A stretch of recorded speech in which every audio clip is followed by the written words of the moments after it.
What's going on, everybody? You're tuned in to an episode of Chopping It Up with Q podcast. Woo! Yeah. You already know who the normal people are in today is me and, of course, my big sis V. Hello. We're back. We're late. But on time for us. I think we're just fashionably late is what we've decided all the time. Yeah.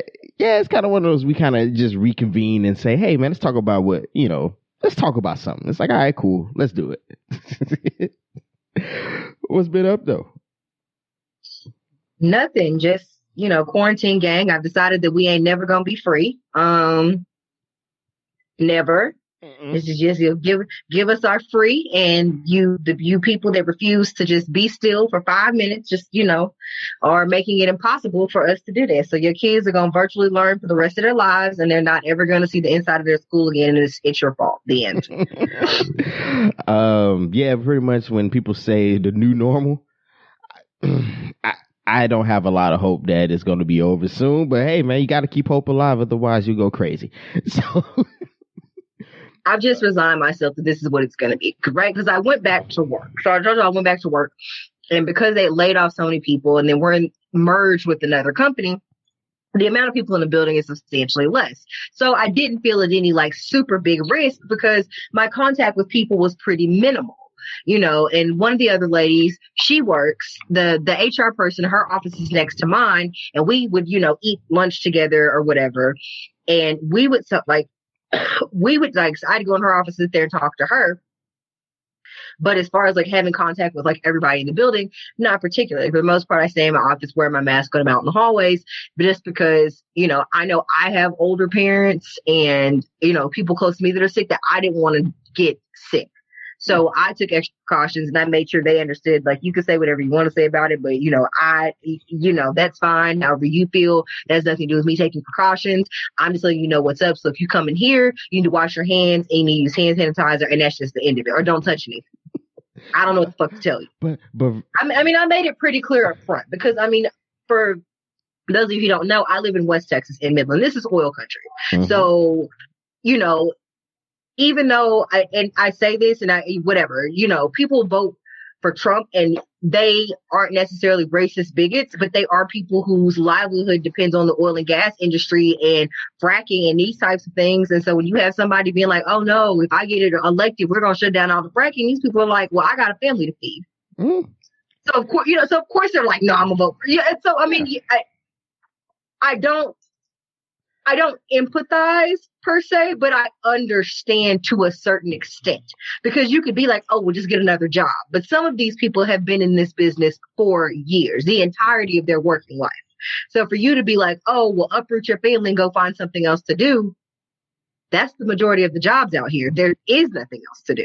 Yeah. So these people's viewpoint on things is a little different. So it's kind of like, I don't like to talk politics with them, but when it comes to the mask thing, I'm like, hey, this is my line.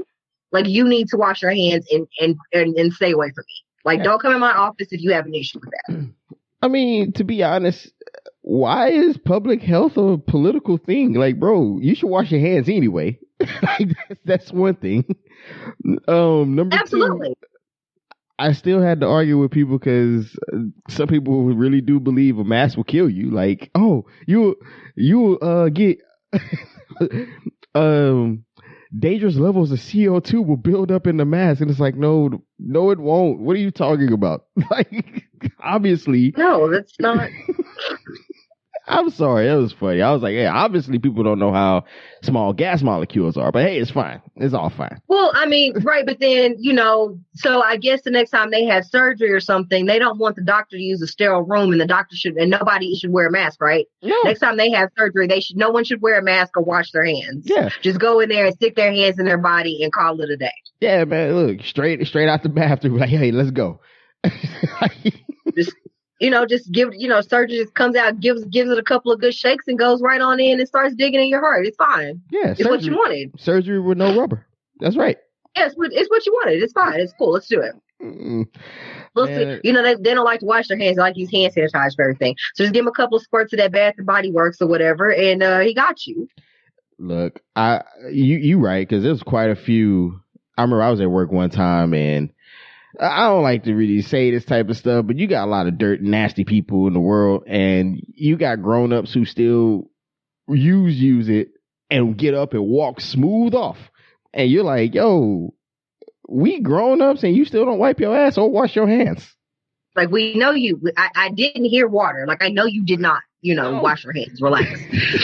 Which is why there wasn't like any hand sanitizer to be found anywhere. Now all the hand sanitizer smells like gin and tonic because everybody and their mama started making hand sanitizer. Because these motherfuckers are dirty and won't wash their hands. Like, what do you think people did before hand sanitizer existed? They washed their hands with soap and water. Like, it won't kill you to run your hands under some water. Yeah. And they're gonna die. You don't have any wipes, you don't have any hand sanitizer. No, bitch, go wash your hands. It's called, bust some suds.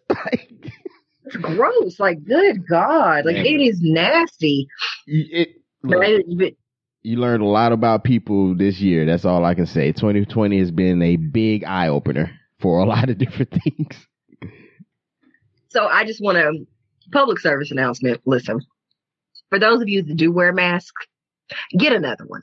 Like, I don't know if anybody's telling you this, but general reminder, have more than one mask, please, because some of y'all are wearing the same mask every day and you're not washing it or anything. And that's really nasty, guys. That defeats the purpose.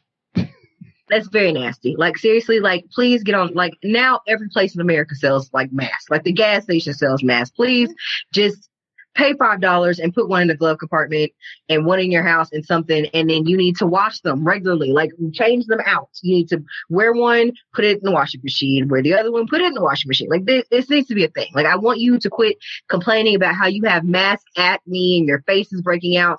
That is happening because you don't wash your face and then you don't wash your masks. Yeah. That's not the mask's fault. That's like saying that, like, your t-shirts give you a rash. It sounds like you're wearing the same shirt every day and sweating in it and putting it back on. Yeah, it sounds like you got how they say smell a little ripe, and, and so therefore it's like you're telling on yourself, like, oh, my mask is giving me acne and it's so horrible. Look, I get it, and maybe the irritation is causing you some type of skin whatever, but to say you have horrible acne from a mask, and it just sounds to me like you're not washing your face and you're not changing your mask. Quit wearing the same one. It shouldn't cause acne, really, unless you're allergic to the material, which most of them are just cotton for the most part. Then get another one. Get a different one. Try something different. Again, if you have more than one mask, this shouldn't be an issue. Another adventure. The Misadventures of a Karen. I actually seen one in the wild, here recently. Okay. It was everything I dreamed about. Like, it was so over the top. It was funny because all I could do was shake my head about it. And again, it was over the mask, in a store where there's a sign big as day out in the front before you even walk in. We've been going through this for the last X amount of months. But for some reason, she thought she was going to walk her happy ass in the store and thought she was just thugging like that and nobody going to tell her nothing. And then she got to the register and all of a sudden they start, accosting her and she gets pissed off. Talking about, you don't know any of my medical conditions? It's like, well, I don't know. It sounded like the lady asked, well, are there any conditions that require you not to have one? Then the Karen says, well, hey, none of your damn business. I'm sorry, I couldn't have been a mouse. So, man, it's a moot point then. So why even bring it up? A mess. Oh, boy. It's funny. And, well, other than that, quarantine's been fun. At least I got to catch up on TV. I guess it's the most TV I gotten to watch in a while. But it seems like I'm going through everything now. Yeah, I mean, but I don't even, and it's insane, right? Because there's really not even a whole bunch of live TV to watch because all the productions were shut down. So you're getting a lot of reruns and stuff and a lot of watching it. So let's see what Moesha and the Parkers and half are on Netflix now. I can definitively say I did not watch any of them, and that's fine. What? Yeah. Like you didn't grow up watching them, or you haven't watched them yet? I don't intend to. And so I am one of those people where I think we all have our like comfort shows. And while I could appreciate it for what it wasn't something that I like sat up and watched. It's the same for like people that like have Martin on like box DVD set and like sit up and watch it all the time. Like it was cool for what it was, but I just don't have any real invested interest in going back to rewatch episodes of Martin. Like if they were on and I was bored, sure, but I wouldn't go out of my way. Like Netflix is full of other shit I could watch. Like I'm not going out of my way to watch Moesha be a spoiled ass brat. Like she was annoying. I'm sorry. Like she was annoying when I was watching back then, and as an adult, it's like 20 times worse, and it's very cringy. And I'm just like, I can't do that. Girlfriend, you're like, that is a toxic dynamic. Jones fucking insane. Like who would want to be friends with this nutcase? Like it's just a lot to take in as an adult to be like, okay, yeah, this is some shit I was sitting around invested in. Like I'm okay now. Thanks. Now, it was actually funny. I remember I was watching because I'm one of those ones. I watched Girlfriends. I watched Half and Half because it had one of my ex-wives on there, as well as a one-on-one. No, it's actually funny. I was telling the girls, I say, yeah, Kyla Pratt, yeah, that's your real mama. But, you know, when she comes around, she'll figure it out. That's fine. Yeah. It's fun. It's funny that you say that because Kyla Pratt is actually, you know, also my dog's mom too. So see, there you go. But nah, it's funny because I was rewatching the show and kind of like the dynamic. I said, you realize the one that was the most open, Lynn, was the only one that when she got in a relationship, she was actually stable. It's the dude she was messing with that was kind of off. But she never really, you know, went outside of her relationship when she was actually in one. But they always wanted to talk about her being promiscuous and shit, which is kind of funny. Yeah, I mean, it's just like I said, I mean, and here's the thing, like, I don't want to sit here and shit on the TV and say that it wasn't groundbreaking as Black people to see ourselves on television and have these series that were about us. So it's cool for what it was. So I'm not ever going to say they shouldn't exist or anything like that. Just for me, the rewatch value just wasn't super high, especially on Moesha. On Girlfriends, somewhat. On Half and Half, probably, you know, it just, but Moesha really is the one where I'm just like, no, I'm not going to revisit that. Hey, man, it just brings you back to the old times when we had underpaid Negroes, a.k.a. UPN, and then everybody moved over to the CW. So it just brings back those old times as a teenager, you know, when you could catch those shows. So, but yeah, other than that, I mean, Lovecraft is finishing up. I still got to watch the last episode. Somebody's a little wimpy, so she hasn't gotten through most of it yet. So it's cool. I ain't gonna say no names though. Yeah, I'm not gonna watch that. I just am not able to watch that. I don't. I'm sorry. I'm scary. I watched that first one and those vampires or whatever was chasing that lady through the forest, and I was like, this ain't gonna be for me. I don't care. Obviously, it was the first episode, so the main characters couldn't die. That would have been a fucked up show. But I still was like, no, thank you. No, thank you. I'll have none of that. Like, I actually, and then I saw part of an episode where I think the little girl was getting chased by some type of demons or something, and they were like scratching at her or eating her or something, but then nobody could see the demons but her. And because I was just like half-ass watching and didn't really have any context, I was like, this is weird, and I'm freaked out, and like this is very scary, so I just cut it off. So like in total, I watched like 30 minutes of Lovecraft Country over like however many episodes. I be trying, but then I get scared and I cut it off. Yeah, it was an homage to what was it, Uncle Tom's Cabin. So the funny part about it is a lot of the episodes pay homage to different things in pop culture. Like, you know, Indiana Jones, Uncle Tom's Cabin, there's other novels and things like that it takes from. So if you get an opportunity to actually, you know, sit down and watch it, it's not that bad.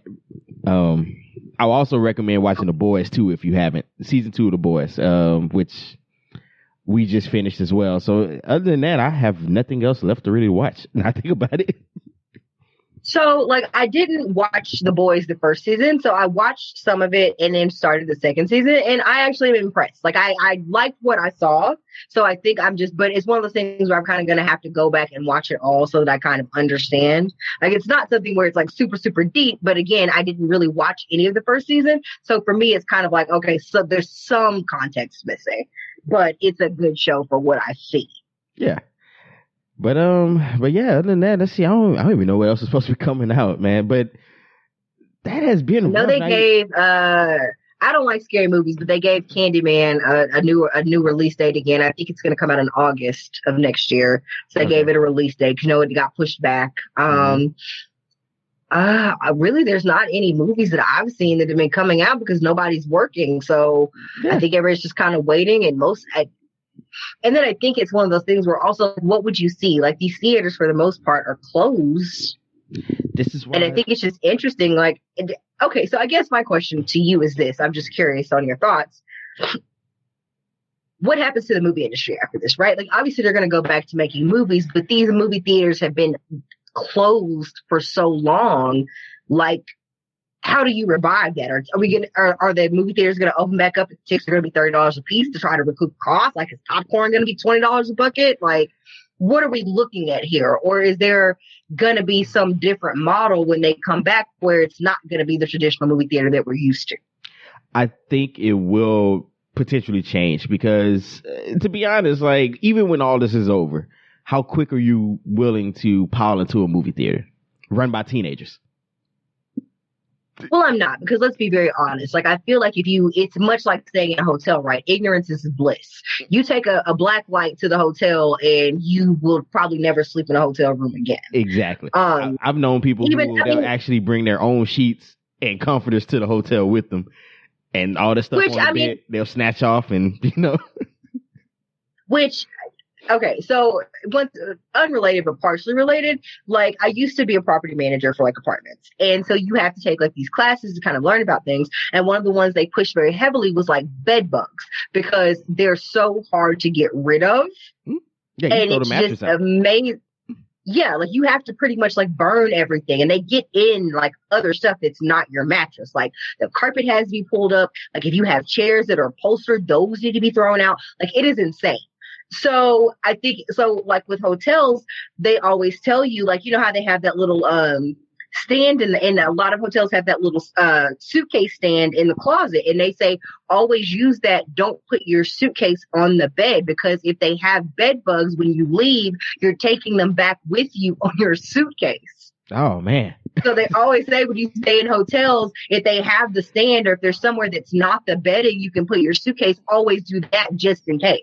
And I thought that was hilarious because, like, I laid my whole body on this bed, but I guess if you lay on it and something bites you, you know there's bed bugs. But if you throw your whole suitcase on that bitch, you're done for. Like, I can wash myself and throw the clothing I wore or slept in out, but yeah, the whole suitcase, I'm gonna be big mad. So, man.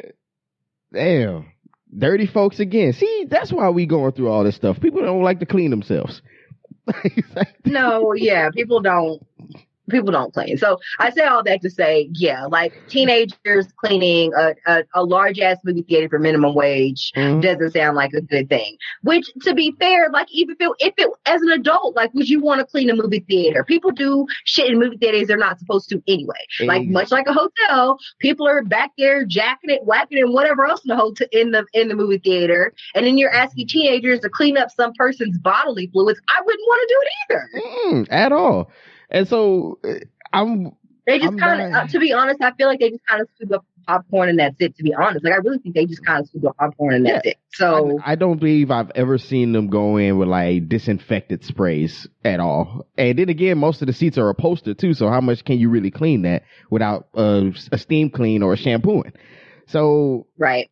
It's going to be one of those situations they're going to have to figure something else out. Which is also why I was wondering why, I know why they won't do it, but Disney and releasing these films that they already have ready to go on digital. Now, they did the test with Mulan, but be honest, nobody was clamoring for Mulan. It was like, whatever. So. Well, I think if it had been released in the theaters, they would have kind of had more of a response to go see it. But I think because people were kind of sitting at home, they're paying more attention to the news there. And, you know, they were saying all these, which I forget what the controversy was, something about the actors and them supporting something. I don't remember. So there was a lot going on around that. And then it didn't do as well because wasn't it straight to DVD and it was like $20 or $30 to rent it or something? And people were like, Yeah, it was now. If you do it like this, because we've already got this set up. We said if they release any new Marvel movies on Disney Plus, and let's say they charge $50, all right, cool. Everybody pay $10 at the door. We're gonna do this like back in the pay-per-view days. Now, from people who are now around our age, pay-per-view was a station where you actually paid to watch certain things. So usually it was like fights and sporting events, but correct. So I think you still do that with like some UFC fights and some boxing matches. But but typically speaking, pay-per-view is like $60, almost $70 a pop at this point. Mm-hmm. So what we used to do, kids, gather around the campfire, is one person who had cable or access to pay-per-view channels on their TV would purchase the fight. And get this, kids, you wouldn't put in your credit card information right then. They would bill you on your cable bill. Damn, that's so if you don't, we'll talk about cable. We'll talk about cable in a different show if you don't know what that is. Yeah. But you used to put it on your cable bill. And so then, in order to compensate your host for having a higher cable bill, you would have a watch party, which you guys know what watch parties are. But instead of you doing it for free, people would pay like $10 to get in, and your friends, you know, you bring food and you'd all watch the fight, and the person that hosted you would not be out of the extra money technically for the fight, and you just paid $10. That's it. And there you go. Many moons ago. many moons ago. Which, God bless it. Now I have the IPTV shit, and we have pay-per-view channels, so I'm not paying for those. But you know, God bless. Yeah, I mean, that's what I didn't say that. I didn't say that. You didn't hear me say that. No, you don't know nothing. But nothing about nothing. It wasn't bad if you had people to watch it with, or if it was just you, then $30 was too much. You're like, I don't pay that to go watch any movie. But somebody like me who has 1, 2, 3, 4, a gang of folks, I came out on top. So yes, because if you'd have tried to take your entire family to the movies, then it would have been well over the cost of the movie. So that does make sense. But I think it was but again, I think it was sticker shock, right? Because you're looking at it and you're like, this is like the new age equivalent of Redbox, and you want me to pay $30? You out of line. And I think that's really how people felt about it. Like, why would I pay $20 for fucking Blockbuster? Like, this, you're wild for that. You brought another one back, Blockbuster. Nah. But I mean, that's what it is. Like a Redbox. Like, it literally is like Redbox without having to go to Redbox, right? So it's like, why the fuck would I pay you $20 for a Redbox one?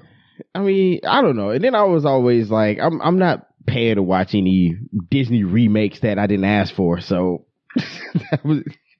I mean, but I think they're just doing live action versions of whatever they think people will watch. And granted, Mulan was a very good one, but I think for a lot of people, Mulan resonated, and this is shitty, and I hate to be this way, but I don't think it was the story that resonated with people for Mulan. It was the music, and it was Eddie Murphy. Like, it was. Yeah, and so I mean, much like which Aladdin was dope, but again, music and the genie. That's it, Robin Williams. But it's like, so I mean, some things are gonna translate well. Like when they got Will Smith, that translated well because Will Smith is still a decent box office draw. But when you do Mulan with a bunch of actors and actresses that nobody really knows, there's a controversy. There was no real. Whatever to see that, which is shitty because again, that proves that there's not a lot of representation in Hollywood to where we don't have Asian actors and actresses that are big name draws like that to where it was something recognizable. But again, nobody asked for that. A live action Mulan with no music and no dragon, like nobody wants that. Nobody asked. It was nobody gave a fuck. And then we knew that Disney wasn't gonna go make it an all-out war movie. We knew it was gonna be PG-13 at worst. So it was like, the action is gonna be maybe subpar. So I don't know. The girls watched it's like they decided to do Moana, but then how they don't put how far out I'll go in the movie. Like these children will lose their fucking minds. I forget what The Rock's character's name was or whatever, but if there was the character wasn't there and then the song wasn't there, these kids would lose their shit. What is this shit? Yeah. Live action Frozen with no songs. Yeah. Please. Yeah, and no powers. Please. These children would break all the televisions and fucking revolt. These toddlers would be in the streets, would run with parental blood. These toddlers would be out to kill. I mean, yeah, it was bad, man. And then, but then it's funny because everything else is stalled. So what? You're not getting Wanda and Vision. You're not getting Black Widow yet. We still got to see what's going to happen with Black Panther 2 since we lost Chadwick Boseman. I know they're still recording it or filming it, but you just got to see what direction they're going to go in. So it's a lot of things waiting. So, oh man, fun times, man. It's been an eye-opening year. That's pretty much what you can say about it. I just Lord, it's been a year. I feel like this year has lasted for literally 10 months and everybody makes that joke, but it's wild to me, right? Because it feels like the first 6 months, 7, 8 months of the year, like drug by. And then October hit and we're already like the 20th day of October. Like that is insane. Like when you think about it, it felt like the rest of the year drug by, and now that we're into the holiday season, it's like, yes, let's just get to the end. Yeah, it's so bad that we're considering how we're gonna do. We'll probably still do Thanksgiving here, but the thing is like, what do you do when it comes to things like Christmas and large gatherings with your elder folks? Like, do you just kind of do it virtual now, or how's it gonna work? I guess so reasonably speaking, I think you don't do as large of a gather. I think you have to figure out what works best for your elderly people or immune compromised, because nobody wants those people to be alone on a holiday, right? Like that's shitty as fuck. Yeah. But I think you have to either be like, well, I have like, if you have the ability to work from home or take time off, then maybe you quarantine or take time off leading up to that holiday to where you guys can gather together because you know that nobody's been out to do anything to where they could compromise, or maybe you all get tested prior to showing up or whatever. Oh man. Yeah, I've actually had that conversation with my family to kind of see how we're gonna do all that. Yeah, we're gonna see though, man, because that's usually the time we actually travel and go home. Speaking of traveling, somebody did come up here and I ain't see like one piece of them, but yeah, we not listen. So we got there, and then my godmom was in town, and so then we went to Lufkin. So at that point, I couldn't see you because I wasn't even in Dallas anymore. And then the homie, I was like, the homie hit me up, and I was like, okay, cool, yeah, shoot, just let me know, I'll come get you. I hit him up. He's like, oh no, I'm gonna start off over here. I ain't hear nothing from him. Tell him I gotta mess with him about that. But oh man, what else is we? Nah, go ahead. I was like, I don't even know what he was doing, to be honest. So I couldn't even attest to that. He said he went to some place called with something chicken. I don't know. Slim chickens. Slim chickens? Okay, yeah, that's a spot out here. Yeah, he said he went to Slim Chickens or something. I don't know. I've never been, but I thought that was very funny. Instead of Slim Pickens, Slim Chickens, I got a good chat. I got a good cackle out of it. Oh man, then yeah, you said Quibi officially announces it's shutting down. Ain't that some shit? So for those of you who don't know, Quibi was like a phone streaming service, and it was supposed to be like, I guess it was like you could watch stuff, but it was like short clips, like it was bite-sized clips, like 10 or 15, 20 minutes. Like it wasn't long form television. It was short form television, like 10, 15, 20-minute episodes. So like YouTube to an extent? Yeah, but then they had original programming, but it was just instead of the best way to akin it is like, you know how some people have hour-long podcasts and then some people are like, my podcast is 30 minutes, that's all I'm giving you. It's like that. Like, instead of it being like a Hulu or Netflix where you have long-form episodes, it was like episodes are like 15, 20 minutes, that's what you're getting. Okay. So, I mean, I guess YouTube, depending on what the show is, could be. So, but it's my understanding that they raised over $1 billion in like capital to get this up off the ground, and they have managed to burn through $1 billion in 6 months, which is insane when you think about it. How the hell did that happen? Right, like that's a staggering number, right? But I think it is also one of those things when you go into a shutdown, so you can't produce any more content.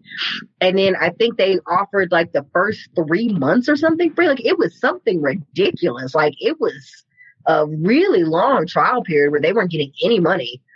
And then most people, after the trial period was up, canceled. And then they also, I think their downfall was it was cool because people were on the go and they were working and whatever else, and so they could like digest the smaller episodes because they were on the go. But when COVID happened and everyone was at home, why would I want to watch something on my phone when I could just watch my TV? Like, I'm at home. Yeah. I'm not on the train, I'm not in the car, I'm not at work on my lunch break. So then it became an issue of I could watch regular shit. Like, I don't need to watch 10-minute clips. That's like YouTube. Like, unless you're sitting at home on your phone, like your kids probably are watching YouTube videos, but most adults are just watching their regular television. Like, why would I be sitting around watching YouTube clips on my phone? Like, all that gimmicky stuff, man. I don't know. It's that's funny. All right, so here's a question then. All right, let's say all this whole stuff and pandemic stuff comes to an end tomorrow. What's the first thing you going to try to do? Well, nothing probably. Because I just feel like even if they say pandemic's over, nobody's getting sick anymore, I don't trust that because I don't trust the government. So I'll put on my tinfoil hat for this one, and you can call me a conspiracy theorist, but I just feel like if they came out tomorrow and said, oh, the CDC says we're all clear and nobody has COVID and we've got it under control, I would just be looking like, how sure are y'all about that? You think as soon as you walk out, it's going to be like, oh, damn, we fucked up. We forgot to carry that number. Yeah, not even to say that, but hypothetically, if we are to trust that they came out and said COVID's over, we got it under control, we've had 0 cases in the past X amount of days or weeks or whatever, I think the first thing I would probably do is just kind of go out and just be able to enjoy, I don't know, like I don't really even go anywhere, to be honest, but I think I would probably just go like enjoy a meal in a restaurant and not have to wear a mask, or like, I don't know, go to the grocery store and not have to wear a mask. It'd be funny watching masks and them being like just a part of our ensemble, like, because people been wearing like fashionable ones, and yeah, like, so I don't know, like, and that's what I'm saying. I think I would still be cautious because even in places where they did kind of be able to go back to normal, they still had some cases flare back up. Yeah. So I think I would just be cautious. But I would be like, okay, this is nice. Places are going to be open later again. Like, not that I have a whole bunch to do, but I think it's, just glad to have the convenience. But honestly, aside from the everyday things, like I'd probably be on the first flight smoking. I don't know where that bitch is going, but I'd be on it.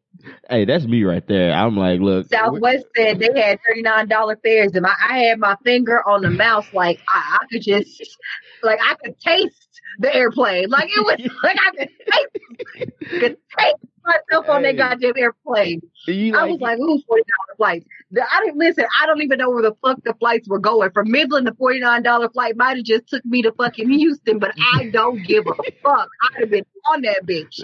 I don't know where $39 takes you, but I was going. You go like, hey, where we going? Montana? Fuck it. Let's do it. It's like, oh, you said I could go to what? Looking at the set, I could go to, what is that? Where is Wakuchi? What? Okay, whatever. Fish Barrel, Missouri. Okay, I've never been to Missouri. Okay, just confused and shit. Which is this? Where are we going? I didn't even know that was a state. What is that? Where is that one? Which Dakota is that? But just that, I would just put on my park and take my ass on. I ain't gonna lie. That's I'm already planning it, and as soon as we get to all clear, and then we get a few months after that just to make sure we scrub any remainings. Yeah, I'm going somewhere. Somebody's beach. It don't matter. Preferably. Yeah. Just somewhere, man, because I need a vacation from everything. That's all. Listen, and okay, so remember when we were just talking about randomly how tourism in Tulum, Mexico, had went up so much, and people were starting talking about, oh, well, it's not, nobody wants to go to Tulum anymore because that's all the niggas going to Tulum. Why is everybody going to Mexico? Well, come to find out, the reason everybody was going to Mexico is because they had their borders open and they were still allowing tourists to come. So that's why everybody was vacationing in Mexico, because it's really one of the only places Americans could go. So yeah, we've been banned from most people. Yeah, so these people went from having like a few COVID cases to having like thousands of COVID cases because y'all keep going over there and infecting fucking people. So now these people are sick and down bad and can't even fucking do the work that they need to do to support the tourism industry over there because y'all over there line running around with no mask like these people can't get sick. Like it's some kind of magical no sickness zone. Like these motherfuckers don't have to work and fucking feed their family when your stupid ass goes home. Like that shit. Like, and then somebody said some shit about vacation shaming or travel shaming or some shit talking about y'all on Twitter talking about some people y'all need to quit travel shaming people. What the fuck is travel shaming? Is that a thing now? Like just because you had shaming it's a thing they made. It's a thing they made up to make themselves feel better about the fact that they are still going on trips in the middle of a pandemic. And here's the thing: what's good for the goose is good for the gander. You do whatever the fuck you need to do for your house and your family and whatever. So if you feel so entitled that you deserve to go on a vacation in a pandemic, but you don't want to wear a mask or gloves or a hand sanitizer, and you want to risk exposing these poor people to whoever the fuck you dragged over there with you on the plane, that's on you. But prepare to get cyberbullied, bitch. Like whatever, we cranking it up to 10 on your ass. Like those people deserve to be able to go to work and not get sick too, ho. Just because you need a vacation doesn't mean you get to go over there and just shirk your responsibility to treat other people like they're fucking human beings. And that is the goddamn problem with Americans, period. I'm gonna get off my soapbox, but y'all really get on my nerves. Like even if it wasn't a pandemic, y'all travel to places and treat these people like they are not people with lives and families because they fucking work at the resort or whatever. Like those people have lives with your motherfucking asses if they're drinking Mai Tais. I just want you to keep that in mind. That's just our thoughts on service work, the service industry in general. We shit on all of them. So like it's wild to me. Like it's wild how they treat people, which by the way, if you know me, you know that I've always said that one way to find out if a person is worth dating, see the way they treat service workers and if they return their carts at the cart return in the fucking grocery store. Because if you're a goddamn deviant and you just leave the goddamn cart in the fucking farthest recesses of the parking lot, you're a goddamn serial killer. I don't care what you fucking say. I don't care what your reasoning is. There is some child working there for all of $9 goddamn dollars because in Texas, fucking minimum wage is $7.25, so they don't pay them much more than that. So some kid is pushing carts outside in the fucking heat or the cold or whatever for $8, and you can't be bothered to take that bitch to a cart return? Like you're fucking insane. There's something wrong with you. No. Well, they get paid to do it. No, you're fucking insane. I remember my dad said some goofy shit like that one time. And I said, because he had dropped something and walked away. I said, man, you not going to pick that up? Oh, no, somebody get paid to do that. And I said, so you're going to make that job harder is what you're going to do. You're going to add to what they already have to do. I say, man, I don't know. I fully respect. These people get a 30-minute lunch break and get paid the bare minimum. They don't want to give them insurance. They don't want to let them unionize. They don't want to let them strike for better wages. These people don't even make enough money to be able, like, for instance, there's a place here called Texas Burger, which I don't know how wide that chain is. I just know there's several of them here. Yeah. They had a sign out front that said that they were starting their night shift people off at 10.75 or something like this. This is the night shift. So the day shift has to be making less than that. They're talking about we need people at 10.75. The last meal I bought from there was $11 fucking dollars. So you mean to tell me that after an hour of work, a person still can't afford to eat there and it's a fast food restaurant? Uh-huh. I talked about that on my homeboys podcast, Happy Politics. Shout out to Eric. We also had Eric. We also had Tia on from Sit With Us.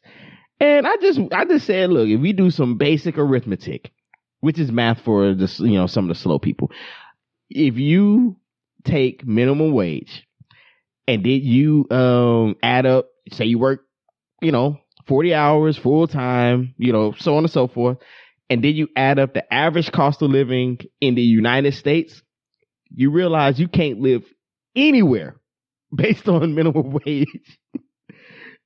But remember, that's good pay. Right. But, and then these people are in a pandemic and everything is more expensive because it's in short demand. And it's wild times. It's the Wild West out here. And these motherfuckers think that people don't notice. And it is. And that's why I was like, that is insane to me that people mistreat service workers in such a way when they are the reason that you're able to still get shit from Amazon in 2 days, and they're the ones making sure there's paper towels and fucking bleach wipes for you to fight over in Sam's Club. Like, so it's just, I just treat people better, period. Right. Now, it doesn't always have to be a transactional exchange for you to treat people good, because just you shouldn't just treat these people well because they brought your fucking chicken parmesan out at Chili's. Like, you should probably just treat them well because these motherfuckers are at work and you got to go to work and you complain about your job too. Yeah. Hey, man, we all been there for most of us. And some don't be the reason the motherfucker has to complain is the point. Hey, I've been there. Chuck E. Cheese is for the birds and fuck Domino's and Pizza Hut. Also, God bless y'all. I want y'all to start tipping these people. And I know y'all feel like they don't do shit, but these motherfuckers driving around delivering food to every motherfucker in the known universe via DoorDash and whatever else because y'all can't get food by going out, and y'all leaving these $0 tips is out of pocket. Hey, man, I remember when I did delivery, and that shit is scary and interesting. So, I think I ran up on the domestic violence situation. I ran up on a situation where this old lady was coming on to me. I ran into a situation where I thought I was going to get jacked. It was crazy. Yeah, motherfuckers be doing everything, and that's the point. Pay people better and be kind to each other. That's it. Just be nice to each other. Y'all wild. Like, y'all don't got to tip them people $0 because maybe you need to drive to Burger King and get your food then. Nah, like, y'all had to get out the car, go through the drive-thru if you can't afford to tip those people. That's super fucked up. And I understand they're providing a service, but they're getting paid the bare minimum that people can pay them, and they're making a killing. So at least, do that much. Man, screw that. They were 30 seconds late. 30 seconds? 30 seconds? 30 seconds? Hey. 30 seconds? You remember when that actually used to be a thing? I can't remember who used to do that. We'll get any pizza to you in 30 minutes or less. Or 10, 15, some goofy amount of time. And I was like, bro, that ain't going to happen. They're just giving out free pizzas to everybody. God bless them. I just, what? Oh, man. But I mean, another good thing. No, go ahead. What were you going to say? No, I was going to say, I guess some of the highlights of this, I've been trying new things. So I tried boxing for the first time. That was the thing. Okay. Yeah. Now I'm sore as all get out, and I think I got a sore on my hand and a bruise. So yeah. Y'all know I ain't never been in no fight. So. Well, you tried, and that's the important part. But I mean, at least you don't need, OxyContin for your bruise, and that's important. Yeah, exactly. So interestingly enough, the makers of OxyContin, Purdue Pharma, they pled guilty to federal criminal charges and were ordered to pay like $8 billion in restitution to people that were affected by OxyContin use. And I would, clap and say, yay, and oh, that's amazing, and whoop-de-whoop-de-woo, because big pharma. But the truth of the matter is what I was telling you, is they ain't gave no black people $8 billion for the way that they... I'm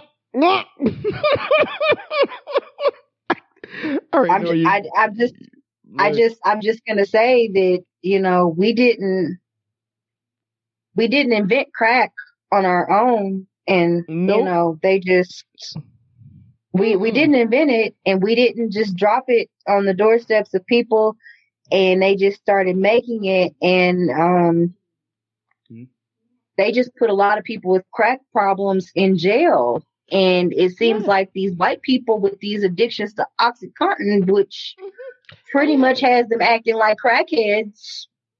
Yep. They just get help in an $8 billion settlement. And it's just very confusing to me. And I'm trying to figure out why they got an $8 billion settlement, but the black people all had to go to jail. But, Are we really confused? I feel the facetiousness in that statement. I wonder what the difference is. I wonder. I don't know. The chemical makeup, maybe. Maybe. Yeah, the state lines, maybe where it occurred. It can't be the skin. Maybe. Like You remember racism died after Martin Luther King. Yeah, he ended all of it. Racism, and they shot him, and they shot him. So whatever. But they shot him, and they put the bad men. Yeah, they shot him. They put the bad men away, and it ended after that. It was all over. And racist, and then Lyndon B. Johnson passed some bills, and that was it. And everybody was good. We all clapped, and it was. Yeah, we all clapped, and then they cut, and everybody had angel food cake and lemonade, and racism was over. It was a photo op, and everybody shook hands. So, I mean, it is interesting though, because not only was that considered a problem, but I think what was it? The opioid situation as well. Well, yeah, they consider oxy. Yeah, that's still considered oxy. It was something else. Oh no. Shit. What do the backwoods white boys use? Meth. There we go. That was considered an issue too, a social issue, not a criminal issue. And I was like, no, ain't that a bitch? Right. Yeah. It's interesting how that works. Yeah, we still can't get marijuana off the scheduled list.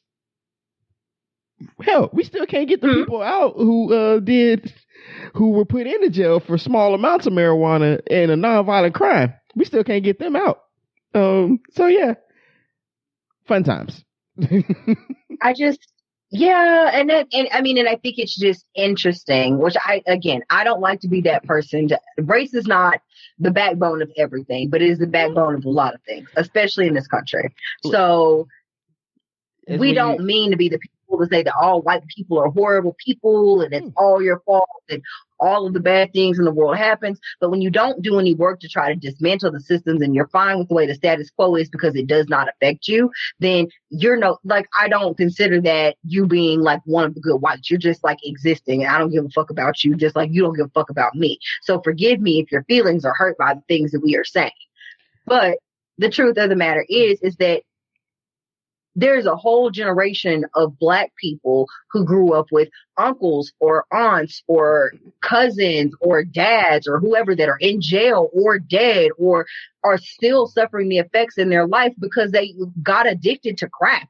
But these white people can have a full-blown opioid addiction and have these babies, they were calling kids with, mothers that were on crack babies. But what about these, these kids that are born to these fucking meth addicts or these people that are fucking addicted to painkillers? You don't have a name for them. Yeah. You put a white face to it and it's, he's sick, he needs help. And it's like, well, why weren't these people sick? Because it didn't. White people don't do crimes. White people get hopped up on fucking cocaine or fucking meth or whatever. Like, I've heard some ridiculous stories the lengths these people are willing to try to get pills to satiate their habit. So to say that they don't do the same types of violent crimes and it's not the same type of epidemic is bullshit. The only difference is these people have money to hide it better. When I first got out of school, I worked at a clinic, a pain management doctor, and I use that with heavy quotations. I worked in their physical therapy department, and people used to get their prescription, leave, and when I say they called the next, they got like just give them average a month's worth. Let's just say that it's probably less, but they get a month's worth. They're back in 24 hours. Yeah, back in 24 hours. 48 tops. Talking about, I need to re-up on my prescription. It's like you just got some. And every excuse comes out. I lost it. Somebody stole it or anything. Now, it was pretty bad. Like, you've seen a lot of people go through some. That's like I remember one time I did a drug test on a guy. And unfortunately, he was a black guy, but he had tested positive for like damn near everything. And I was like, God damn. You know,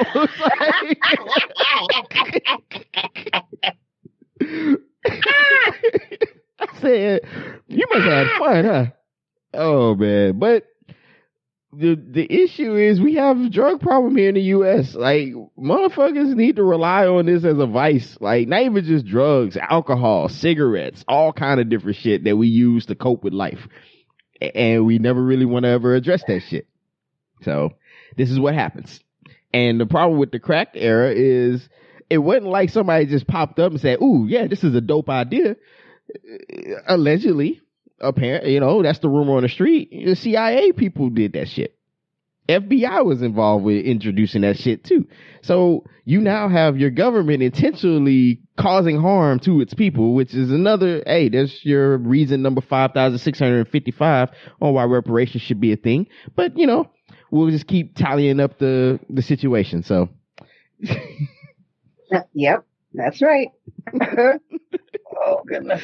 We'll just, white people. Hey, we'll just add that to the record. Fair enough. I was going to say my mom used to work at a mental health clinic and she was an intake person. So basically what that means is the people would come, say they were having mental health issues. They would get their information, you know, get them checked in, take some, you know, do it basically like a compulsory exam, have them talk to a mental health professional, see if they need to be kept, you know, if they were a danger to themselves or others, that type of stuff. The amount of people that came in there thinking that they could get access to drugs by acting like they were crazy is insane.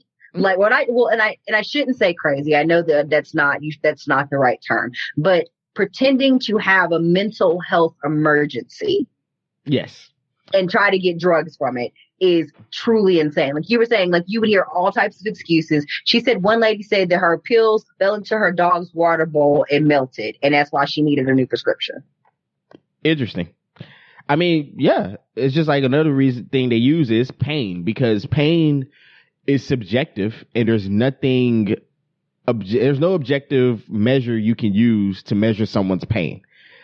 And right. Like, so you, as a doctor or a provider, professional, you don't want to be like, oh, my back is killing me. I'm dying. It hurts so bad, to be like, oh, you'll be fine. You're not hurting. Yeah. Because who wants to be sued for malpractice because a person told me they were in pain and I said, no, you're not. Yeah. Now, granted, you could run tests, and based on those tests, you could say it's unlikely that you're in pain, but you can't tell people that they're not, because sometimes pain can be mental. So you just got to say, okay, well, I will address your concern, and then we'll go from there. And so, yeah, that's why I use the heavy quotation with pain management doctor. So it's actually which funny. Is insane to me. Which I don't know if, like, okay, so I went to the dentist out here and I was having a toothache, which I need to have my wisdom teeth pulled. And at the time, my insurance hadn't kicked in. I just moved out here. So my insurance, like, didn't kick in for like another 20, 30 days. I needed my wisdom teeth pulled. I had one tooth that was just hurting badly. So I just went to the dentist to see if they would be willing to pull that tooth specifically in the back. I was like, do you have to cut it out? Is it something that could just be pulled? I just kind of wanted to see what my options were. So I get there and he was like, well, there's some swelling and inflammation. We'll have to address that before I can really talk to you about pulling the tooth out, any of that stuff. And so he was like, so I'm not going to prescribe pain meds. He told me to take 2 extra strength Tylenol and 1 extra strength and ibuprofen, or some cocktail of extra strength Tylenol and ibuprofen for the pain. And then he gave me amoxicillin for the swelling, for the actual infection. But as far as pain management, he was like, hey, girl, take some extra Tylenol and some ibuprofen. And if you take this combination, it's just as good as me giving you like Tylenol 3 or codeine, because I don't want to prescribe that. And I was thinking to myself, like, for a toothache, bro, like, you can't.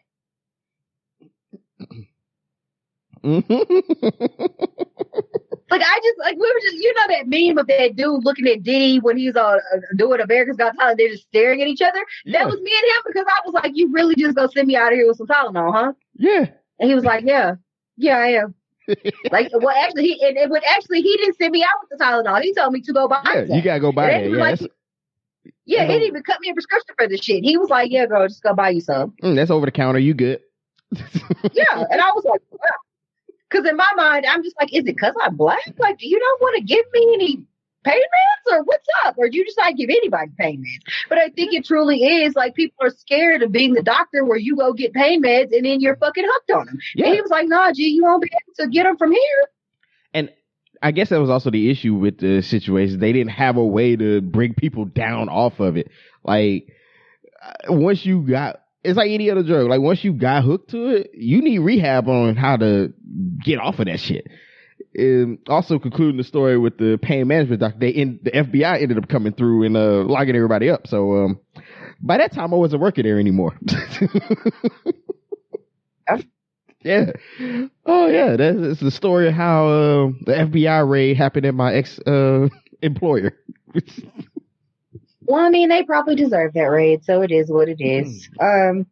Which is wild to me that the FBI shows up to raid anybody because they've got to be the biggest bunch of criminals, but that's neither here nor there. Like, they showing up raiding people, and maybe somebody needs to go raid that shit over there, but...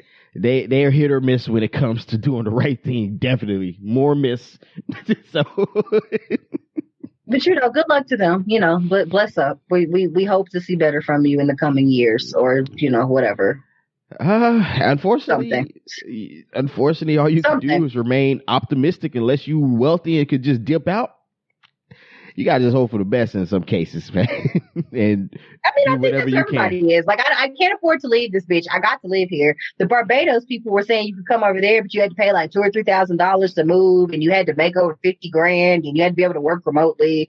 And I was like, I sort of, but not really. Like, see, if they got me on a rotation, so I can't technically do that yet. So, hey, keep that in mind, though. And I was kind of like, I could maybe see this. I got to figure out how to run a house and some shit over there, but I could probably make it shake. I was like, I could probably do that. Look, when I told told my old lady, I was like, hey man, I'll move to the Netherlands, anywhere else. Just make sure they got healthcare for free. That's real. Like, I was like, I don't know. Like, I mean, it's a bunch of white people, but I just feel like Switzerland wouldn't be that goddamn bad. Hey man, they might. I feel like they'd be like, I mean, they'd be like, okay, she's cute. We like her. Like, yeah. I think I would be okay. Yeah, they'd be like, oh, you American? Hey, you're free now. That'd be. Welcome to freedom. Oh, man. Oh, I can't breathe. Oh, God. Okay. Oh, but, man, I ain't gonna keep you on too long. You know, you also finally dropped your podcast. Finally, you know, so let folks know about that and where they can, you know, check that out, give you some listens, give you some spins and all that stuff.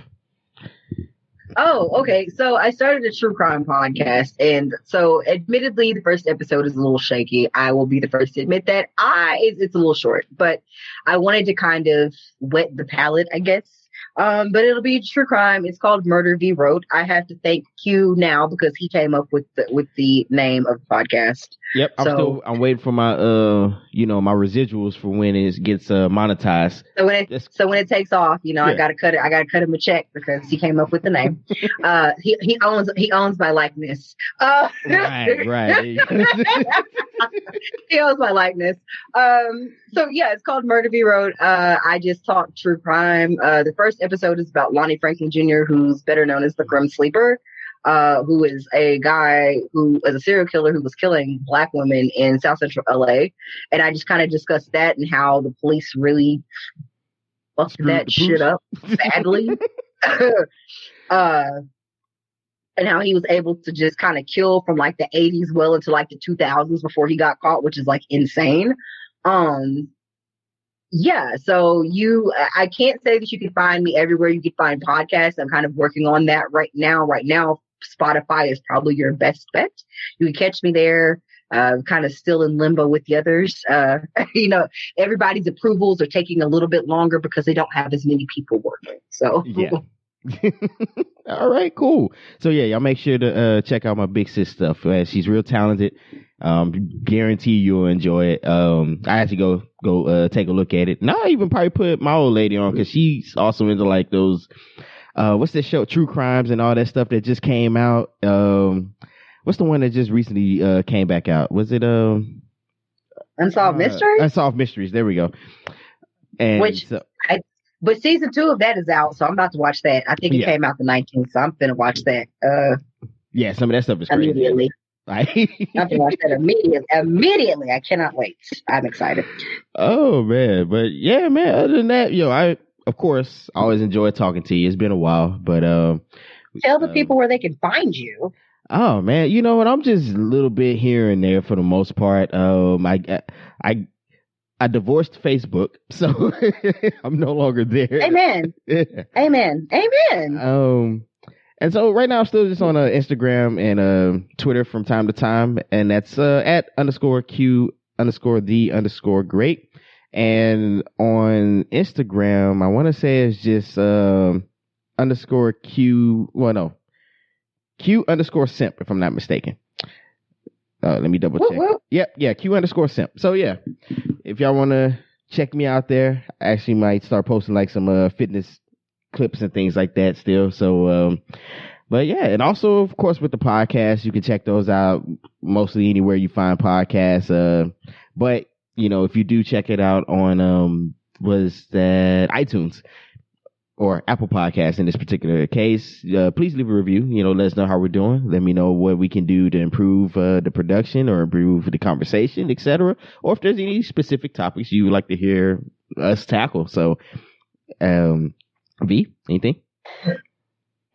No, I'm apparently about to die. So there's that. I don't have COVID, guys. I just have really bad allergies. And my AC was out today. And so I think that the filters and stuff needed to be cleaned. And so I'm having some issues with allergens in my house. So like, forgive me. Like, it sounds like I have this gross, dry smoker's cough. Like I'm dying, but I swear to God, I don't have COVID, but it just really sounds awful. I'm okay. I swear to God. I don't have COVID. What else is there? I don't think I have anything. You guys can find me on Twitter and on Instagram. It's at BJ_Burton because again, I'm not divorced Facebook, but I am not posting anything there for you to see. So I'm just not even gonna direct you to go there because it's not anything over there. I'm so sorry. I'm just not gonna be able to. Murder V Wrote podcast. You can catch me on Twitter. It's at Murder V Pod. It is the same thing on Instagram. It is Murder VEE Pod instead of just V. So V with 2 E's, like B. And that is it. That's all. Okay.